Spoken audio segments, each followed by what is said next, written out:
أعوذ بالله من الشيطان الرجيم. بسم الله الرحمن الرحيم.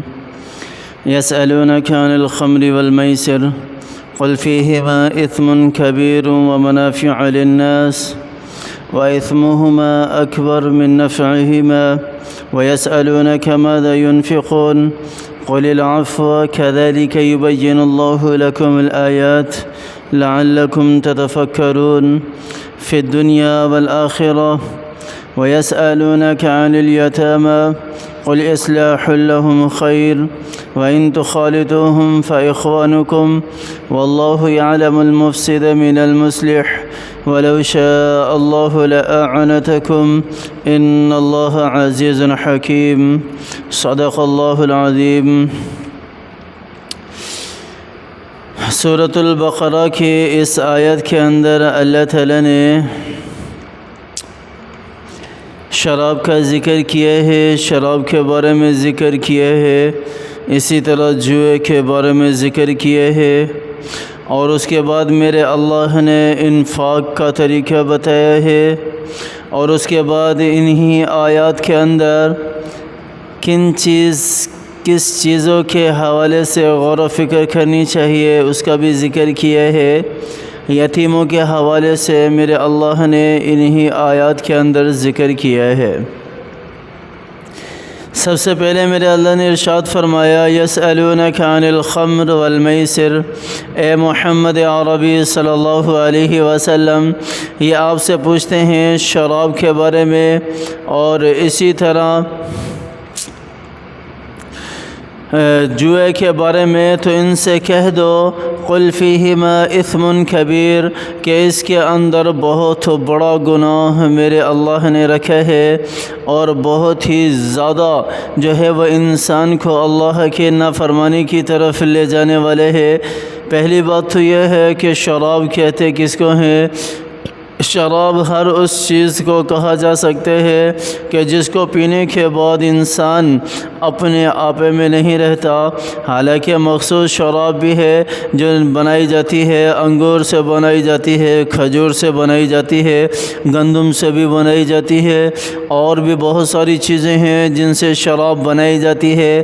یہ حرمت تو ہے ہی ہے، لیکن اس کے علاوہ جو چیز بھی اس کے عوض میں آتی ہے، یعنی جو نشہ شراب کے اندر ہے، وہ نشہ اگر کسی دوسری چیز سے بھی میسر ہے، ملتا ہے یا کوئی حاصل کرتا ہے، تو وہ بھی اسی کے حکم میں ہی ہے، وہ بھی اسی کے حکم میں ہی ہے۔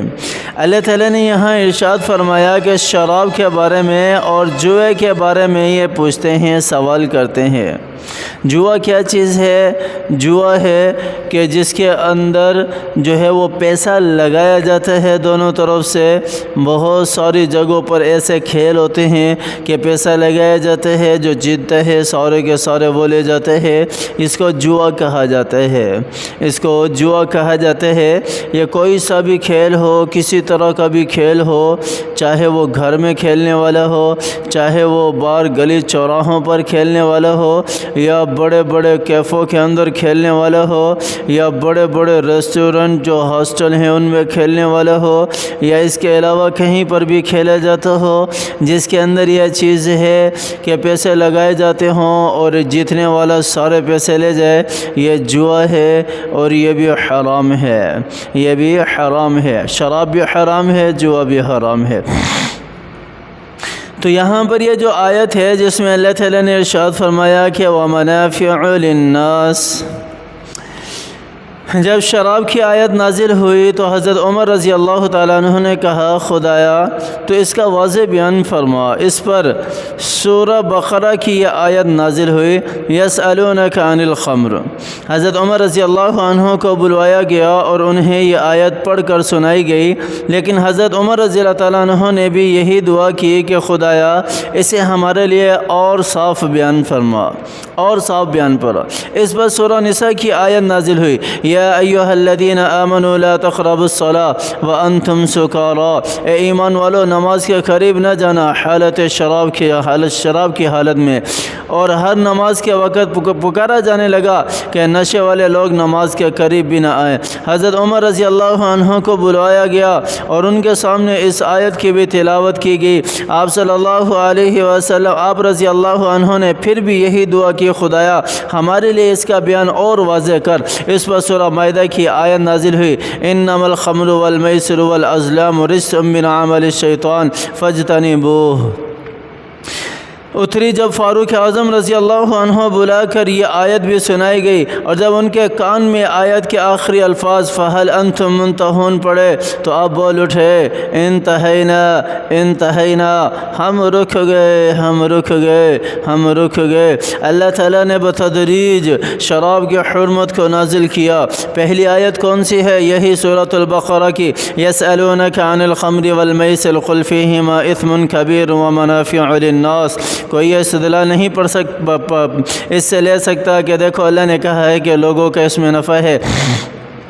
یہ پہلی آیت ہے۔ حدیث حضرت عمر رضی اللہ تعالیٰ عنہ کی ہمارے سامنے آ گئی۔ حضرت عمر رضی اللہ تعالیٰ عنہ یہ آیت سن کر کہا کہ خدایا اس کو اور واضح فرما۔ پھر سورۃ المائدہ، پھر سورۃ النساء کی آیت نازل ہوئی، یا ایھا الذین آمنوا لا تقربوا الصلاة وانتم سکارا۔ یہ آیت، اس آیت پر بھی حضرت عمر رضی اللہ تعالیٰ عنہ کا دل مطمئن نہیں ہوا، مطمئن تو تھا لیکن اور واضح کر کے ارشاد فرمایا کہ اے خدایا اور واضح فرما۔ پھر سورۃ المائدہ کی آیت نازل ہوئی، انما الخمر والمیسر والازلام، اور اس سے آخری الفاظ جو ہیں فہل انتم منتہون، اس پر حضرت عمر رضی اللہ تعالیٰ نے کہا انتہینا انتہینا، ہم رک گئے میرے اللہ ہم رک گئے۔ آج کے لوگ کتنے ہیں جو آج بھی شراب کے اندر مگن ہیں۔ ہمارے مسلمان ہیں جو شراب پیتے ہیں، جو شراب کا گھونٹ اس حلق کے اندر لے کر جاتا ہے۔ جنت کی شراب اس کے اوپر حرام کر دی جاتی ہے، جنت کی شراب اس کے اوپر حرام کر دی جاتی ہے۔ 40 دن تک اس کی کوئی عبادت قبول نہیں ہوتی۔ جو شراب پینے والے ہے، جو نشہ کرنے والے ہے، میرے بھائیوں یہ گناہوں کی جڑ ہے، یہ گناہوں کی جڑ ہے۔ میرے اللہ نے کیا ارشاد فرمایا یہاں پر، قل فیہما اثم کبیر، اس کے اندر بہت بڑا گناہ ہے، بہت بڑا گناہ ہے، وَإِثْمُهُمَا أَكْبَرُ مِن نَفْعِهِمَا۔ اللہ تعالیٰ نے آگے مزید ارشاد فرما دیا، حالانکہ یہ آیت فرسٹ میں اترنے والی ہے، سب سے پہلی اترنے والی ہے شراب کی حرمت میں۔ 3 آیتیں میں نے بتدریج بتائی آپ کو کہ شراب کی حرمت میں اتری ہے، ان میں سب سے پہلی آیت یہی ہے، لیکن اس میں بھی میرا اللہ ارشاد فرما رہا ہے وَإِثْمُهُمَا أَكْبَرُ مِن نَفْعِهِمَا، اور جو تم اس سے نفع حاصل کر رہے ہو نا، اس سے اس کا گناہ کہیں زیادہ بڑا ہے، کہیں زیادہ بڑا ہے، اس کو چھوڑ دو، اس کو چھوڑ دو۔ تو ہمارے ہاں بہت سارے آج کل تو مسلمان اس کے اندر مبتلا ہے۔ یہاں اللہ تعالیٰ نے بتدریج حکم نازل فرما کر ایک تعلیم بھی ہمیں دی ہے کہ کوئی بھی کام کرنا ہے نا، کوئی بھی کام کرنا ہے یکدم سے اس کو اسٹارٹ نہ کرو۔ ہاں اگر طاقت ہے اس کو سنبھالنے کی تو پھر تو کر لو، اگر طاقت نہیں ہے تو اس کے اندر آہستہ ثابت قدم رہو، پھر اس کے اوپر ثابت۔ ہمارے یہاں کیا ہوتا ہے کہ یکدم سے ہم اتنی عبادتیں کرنا شروع کر دیتے ہیں اور پھر اس کے اوپر ثابت قدم نہیں رہتے، 1 ہفتہ 2 دن 4 دن کر کے اس کے بعد تھک جاتے ہیں، دوبارہ پھر چھوڑ دیتے ہیں۔ آپ صلی اللہ علیہ وسلم کی حدیث ہے جس کا مفہوم ہے کہ اللہ تعالیٰ کے ہاں سب سے پسندیدہ عبادت وہی ہے جس کے اوپر دوام ہو، چاہے وہ ذکر و اذکار ہے، چاہے وہ نوافل والی عبادت ہے، چاہے وہ صدقہ و خیرات ہیں، چاہے وہ کوئی سی بھی عبادت ہو،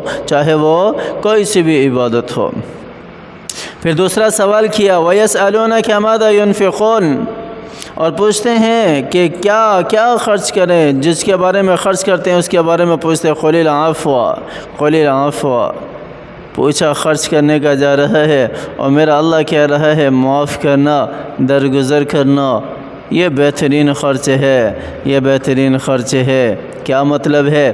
کسی کو قرض دیا ہوا ہے، کسی نے آپ سے قرض لیا ہوا ہے، وہ بیچارہ بالکل دیوالیہ ہو گیا ہے، اب اس کے پاس روپیہ بھی نہیں ہے دینے کو۔ اگر آپ میں وسعت ہے تو یہ اس کو معاف کر دینا، یہ سب سے بڑا خرچ کرنا ہے، یہ سب سے بڑا خرچ کرنا ہے۔ اور آپ صلی اللہ علیہ وسلم کی حدیث ہے، اگر خرچ نے معاف نہیں کر سکتے تو اس کو مہلت دے دیں، مہلت دے دیں۔ اور اس میں ایک اور بھی ہے، حدیث کا مفہوم ہے کہ قرض دار اپنے قرض دار کو جتنی بھی مہلت دیتا ہے، جتنے دنوں کی بھی، اتنے دنوں تک اس کی رقم کے برابر اس کو صدقے کا ثواب ملتا رہتا ہے، اس کی رقم کے برابر اس کو صدقے کا ثواب ملتا رہتا ہے۔ کتنا بڑا اجر ہے، کتنا بڑا اجر ہے۔ كَذَلِكَ يُبَيِّنُ اللَّهُ لَكُمُ الْآيَاتِ لَعَلَّكُمْ تَتَفَكَّرُونَ۔ اللہ تعالیٰ ارشاد فرما رہے ہیں کہ اسی طرح اللہ تعالیٰ نے تمہارے لیے ہر بات کو، آیات کو کھول کر واضح طور پر تمہیں سنائی، شاید کہ تم سوچ و بچار کرنے والے بنو، شاید کہ تم اللہ کی طرف مڑنے والے بن جاؤ، شاید کہ تم اللہ کو راضی کرنے والے بن جاؤ۔ اللہ تعالیٰ ہمیں سمجھ عطا فرمائے، اللہ تعالیٰ قرآن پر عمل کرنے کی توفیق عطا فرمائے، اللہ تعالیٰ قرآن کو سینے سے لگانے کی توفیق عطا فرمائے، اس کی تلاوت کرنے کی اور اس پر عمل کرنے کی توفیق عطا فرمائے۔ آمین ثم آمین۔ وآخر دعوانا ان الحمد للہ رب العالمین۔